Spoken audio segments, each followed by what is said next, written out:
नमस्कार दोस्तों, मैं आशित त्यागी युग करवट यूट्यूब चैनल पर आपका स्वागत करता हूं। मेहमानों से चर्चा की श्रृंखला में आज हमारे साथ एक ऐसी शख्सियत हैं जो शहर के विकास से एक लंबे समय से जुड़े रहे हैं, अनेक सामाजिक संस्थाएं चलाते हैं, साहित्य में रुचि रखते हैं, नगर निगम के सदस्य रहे हैं, पार्षद रहे हैं और राष्ट्र कवि कृष्ण मित्र जी के पुत्र हैं। मैं जिक्र कर रहा हूं हिमांशु लव जी का। हिमांशु जी, पहले तो आपका बहुत बहुत स्वागत। नमस्कार आशिष जी। पहला सवाल मेरा यह है कि गाजियाबाद का नाम बदलने का नगर निगम में प्रस्ताव पारित हुआ, शासन को भेजने की बात हुई। आप क्या समझते हैं, गाजियाबाद का नाम बदलने से होगा क्या? देखिए, ये एक माननीय मुख्यमंत्री योगी आदित्यनाथ जी ने श्रृंखला चलाई है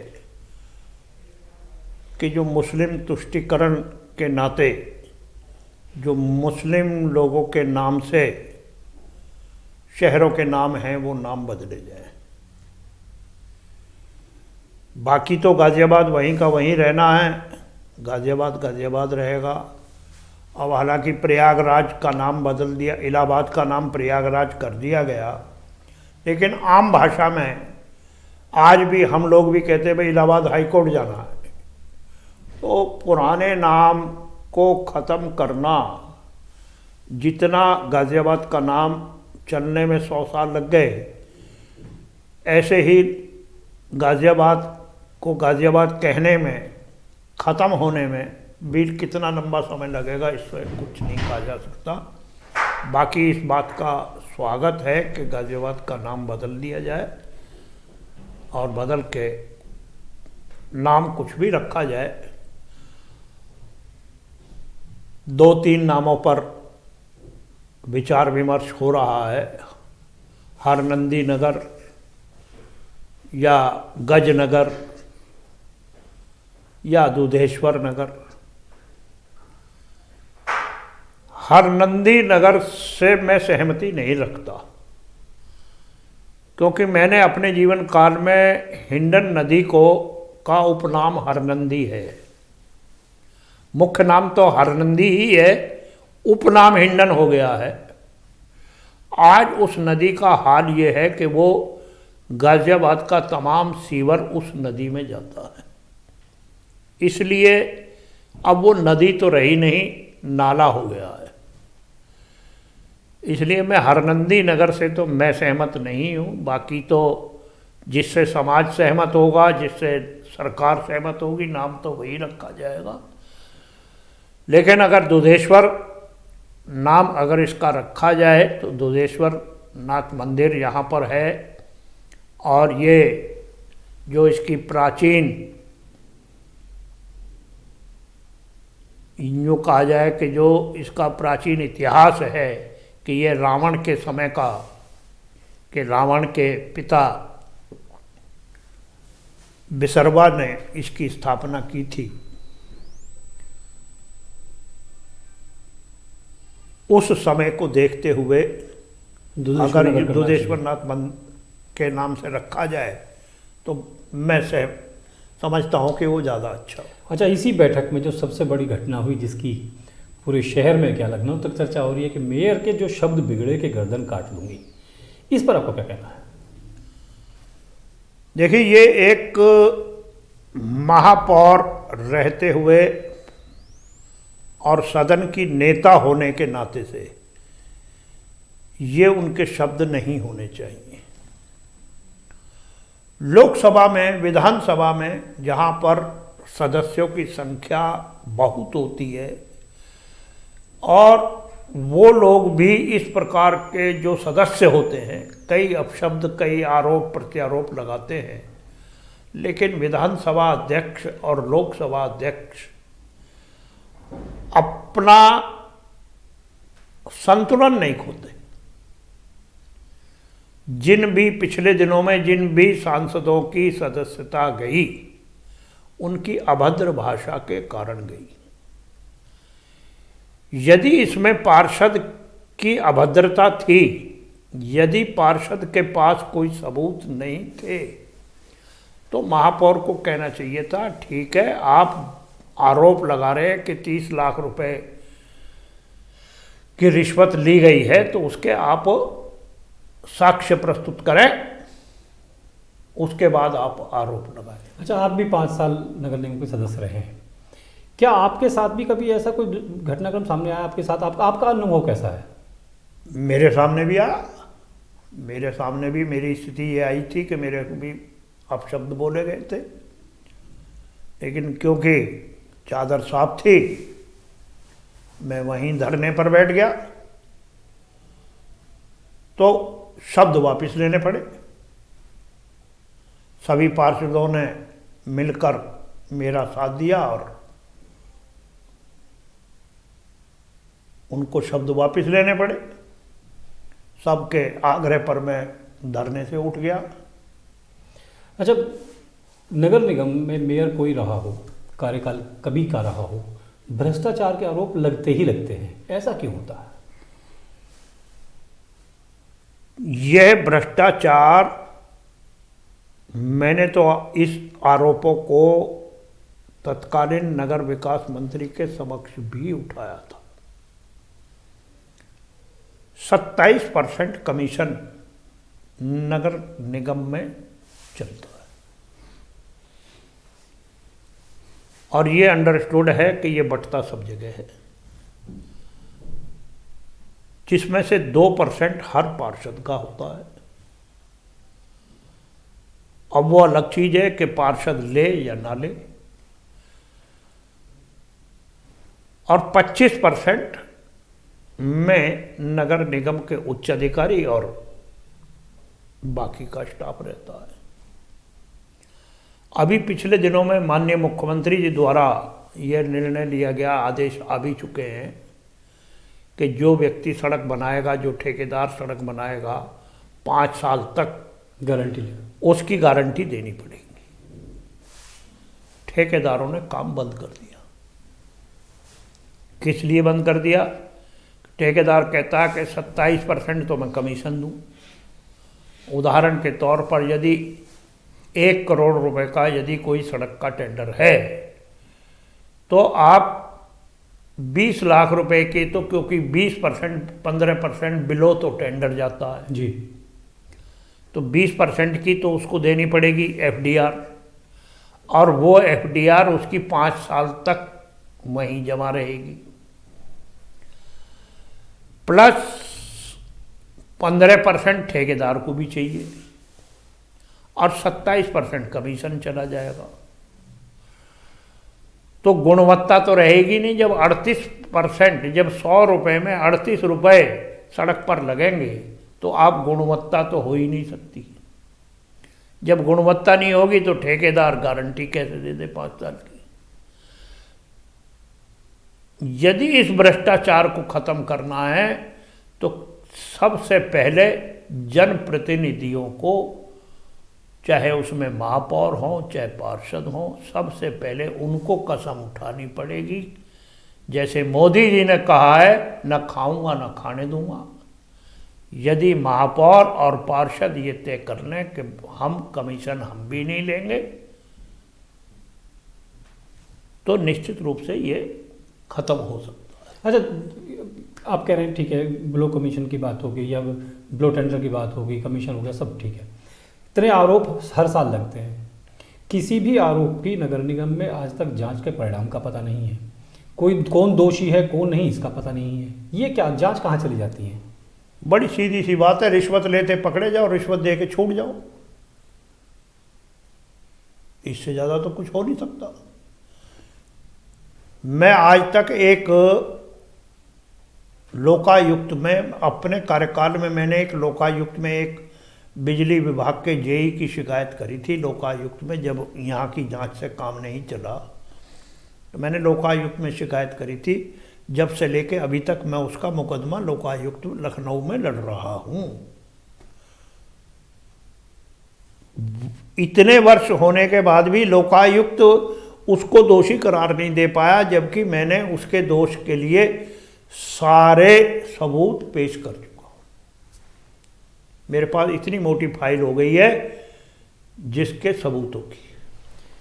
अलग हट के बात करता हूँ। इस गाज़ियाबाद में दो कवि रहे हैं जिन्हें राष्ट्र कवि कहा जाता है, डॉक्टर कुंवर बेचैन और आपके पिता कृष्ण मित्र जी।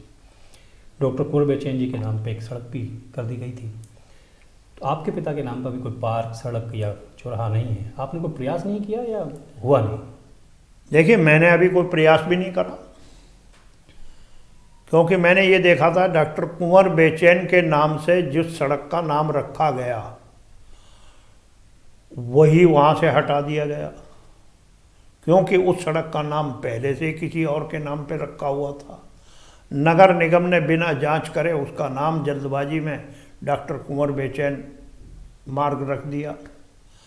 अब वो घूम फिर के जहाँ पर डॉक्टर कुंवर बेचैन का निवास था उनके सामने के पार्क का नाम कुंवर बेचैन पार्क रख दिया गया।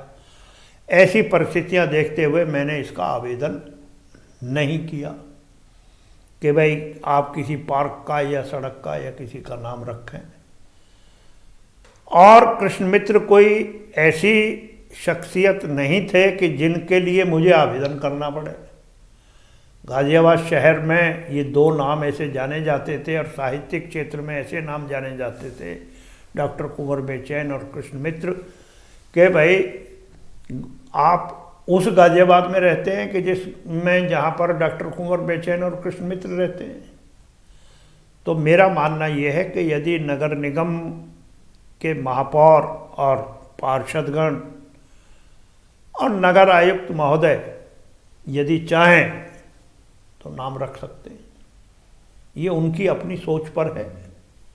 अच्छा, आपने भी एक बात उठाई थी और युग करवट ने भी इस बात को आगे बढ़ाया, 2 बार हमारे पर आर्टिकल भी लिख चुके हैं कि गाज़ियाबाद के दिवंगत सांसद, विधायक या महापौर, इनकी यादों को हम सजाकर क्यों नहीं रख पा रहे, क्यों सजो नहीं पा रहे इनको? देखिए जी, इसके पीछे मैंने जो अपनी पोस्ट मैंने सोशल मीडिया पर डाली थी उसमें मैंने लिखा था कि अपने बुजुर्गों का नाम यदि शहर में, समाज में जिंदा रखना है तो उसका परिवार ही उसके नाम को जिंदा रखता है। लेकिन जिनके परिवार समाप्त हो गए, जिनके आगे पीछे कोई नहीं रहा, जिनके परिवारों का, उनको जिंदा रखना, उनके नामों को जिंदा रखने की जिम्मेदारी गाज़ियाबाद के समाज की है। उदाहरण के तौर पर जैसे कि पूर्व महापौर तेलूराम काम्बोज जी के विषय में सबसे पहले मैंने लिखा। मेरी कोई तेलूराम काम्बोज जी से कोई रिश्तेदारी नहीं है, मित्रता रही है, मेरे बुजुर्ग रहे हैं, मेरे पिताजी के मित्र थे। उनकी पत्नी की भी मृत्यु हो गई, उनकी एक पुत्री थी, उसकी भी मृत्यु हो गई। तो अब तेलूराम काम्बोज जी का कोई परिवार का कोई सदस्य रहा नहीं। दामाद था, वो भी नातिन को लेकर के गाज़ियाबाद शहर छोड़ के चला गया। मेरे कहने का तात्पर्य ये है कि हम समाज के लोगों को, अब तेलूराम काम्बोज पत्रकार थे, पत्रकार भी भूल गए। तेलूराम काम्बोज ने जनसंघ से लेकर भाजपा तक अपना जीवन पूरा पार्टी को दे दिया। यहाँ तक कि कभी कभी कोई यदि भाजपा के खिलाफ या भाजपा के नेता के खिलाफ कोई बोलता था तो तेलूराम उससे लड़ पड़ते थे। उस तेलूराम को भूल गए, नगर निगम भूल गया कि महापौर रहते हुए, उनकी महापौर कुर्सी पर रहते हुए उनकी मृत्यु हुई। नगर निगम भी उनकी पुण्यतिथि और जन्मतिथि को भूल गया। आज आपके समाचार पत्र में सरदार तेजा सिंह, जो गाज़ियाबाद के प्रथम विधायक रहे, उनको समाज भूल गया। गाज़ियाबाद से प्रकाशवीर शास्त्री सांसद रहे, उनको समाज में कोई याद नहीं करता। प्यारेलाल शर्मा जी को यदि उनके बेटे सुरेंद्र कुमार मुन्नी जी, पूर्व विधायक जी, अगर उनको हर बार उनकी पुण्यतिथि और जन्मतिथि पर याद ना करें तो बड़ी बात नहीं कि प्यारेलाल शर्मा को भी लोग भूल जाएंगे। बीपी मौर्य जी यहाँ से सांसद रहे, मंत्री रहे, उनको लोग बाग भूल गए। कुंवर महमूद अली यहाँ से सांसद रहे, उनको आज कोई गाज़ियाबाद का समाज याद नहीं करता। तो ऐसे बुजुर्गों को याद तभी किया जा सकता है जब नगर निगम, गाजियाबाद विकास प्राधिकरण, इनके हॉल्स में, इनके ऐसे स्थानों पर इनके चित्र लगे हुए हों, कब इनकी जन्म हुआ, कब इनकी मृत्यु हुई। लाला रामानुज दयाल यहाँ के प्रथम नगर पालिका के चेयरमैन हुए, उनको कोई नहीं याद करता। अगर आप आज टाउन हॉल में जाएं तो पुराने चेयरमैन, पुराने पार्षदों की फ़ोटो आज भी लगी हुई है। अब ये परिपाटी खत्म हो गई। तो आप नगर निगम में 5 साल सदस्य रहे हैं, बोर्ड बैठक आपने की, आपने कभी प्रस्ताव का कोई प्रयास नहीं किया इस तरह का? मैंने प्रयास करा, मैंने प्रस्ताव रखा कि भाई जितने दिवंगत महापौर हो गए हैं, भाई चलो पूरे पूर्व के नगर पालिका सदस्यों या नगर पालिका के चेयरमैनों को छोड़ दिया जाए, नगर निगम से शुरू कर लें। जो नगर निगम से ही शुरुआत कर लो कि प्रथम कौन महापौर हुए। श्री दिनेश चंद गर्ग जी महापौर प्रथम हुए, उनकी मृत्यु हो गई, उनका चित्र लग जाए। दमयंती गोयल जी का चित्र लग जाए, तेलराम काम्बोज जी का चित्र लग जाए। जो दिवंगत हो चुके हैं उनको यादाश्त के लिए सदन के अंदर उनके चित्र लगने चाहिए। तो आपने प्रयास किया? तो मैंने प्रयास किया, लेकिन उस प्रस्ताव को गिरा दिया गया कि क्या आवश्यकता है। आवश्यकता कुछ नहीं होती। जो हमारे से बाद में आने वाली पीढ़ी है, वो अगर उनसे पूछा जाए कि गाजियाबाद का प्रथम चेयरमैन कौन हुआ था, आज वो बता नहीं सकते। कौन कौन विधायक हुआ, कौन कौन सांसद हुआ, आज की पीढ़ी बता नहीं सकती। वो जब भी बता सकती हैं यदि इतिहास को हम जीवित रखें। जनप्रतिनिधि जो बन गए हैं, यदि उनकी छवि को, उनके चित्रों को हम अपने अपने स्थानों पर या प्रथम प्रमुख द्वारों के नाम उनके नामों पर रखे जाएं, तो आने वाली पीढ़ी उन लोगों को याद करेगी।